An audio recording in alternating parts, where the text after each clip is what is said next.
16 ते 18 जून दरम्यान चिखलव्हाळ येथील गणेश मंदिराची वास्तुशांती, होम हवन व मूर्ती प्राण प्रतिष्ठापना समारंभ कार्यक्रमाचे आयोजन चिखलव्हाळ तालुका चिक्कोडी येथील गणेश भक्तांच्या उदार देणगीतून गणेश मंदिराचा जीर्णोद्धार करण्यात आला आहे।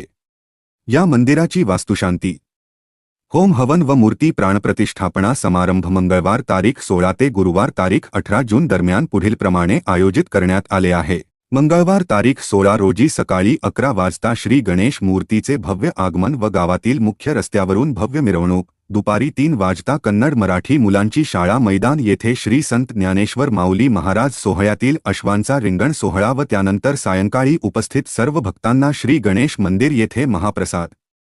बुधवार तारीख 17 रोजी सकाळी 6 वाजल्यापासून श्री मूर्तीस अभिषेक, पूजार्चा, होमहवन, वास्तुशांती। सकाळी 10 वाजता साधू संत, मान्यवर व दानींचे स्वागत व सत्कार व दुपारी 12 वाजता साधू संतांच्या सान्निध्यात व मान्यवरांच्या उपस्थितीत श्री गणेश मूर्तीची प्राणप्रतिष्ठापना व महिला भक्तांनी आणलेले शिदोरी व नैवेद्याचे मंदिरात नैवेद्य अर्पण व महाप्रसादाचे आयोजन करण्यात आले आहे।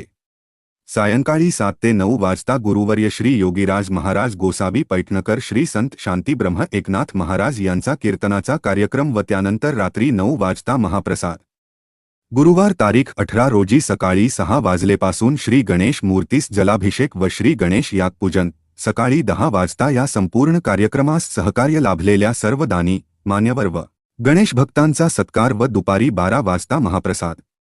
सायंकाळी 7 वाजता युवक युवती व पालकांसाठी काळजाला भिडणारे समजलेले आई बाप समजून घेताना या विषयावर व्याख्याते व समाज प्रबोधनकार प्राध्यापक वसंत हंकारे यांच्या व्याख्यान कार्यक्रमाचे आयोजन करण्यात आले आहे।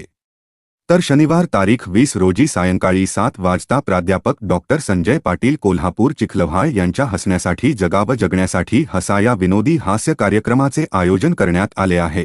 तरी वरील सर्व कार्यक्रमास चिखलव्हाळ तसेच परिसरातील गणेश भक्तांनी मोठ्या संख्येने उपस्थित राहावे असे आवाहन चिखलव्हाळ येथील श्री गणेश देवर सेवा संघ, गावातील सर्व मंडळे, श्री गणेश भक्त व ग्रामस्थांतर्फे करण्यात आले आहे। KN न्यूजसाठी चिखलव्हाळहून संजय कांबळे।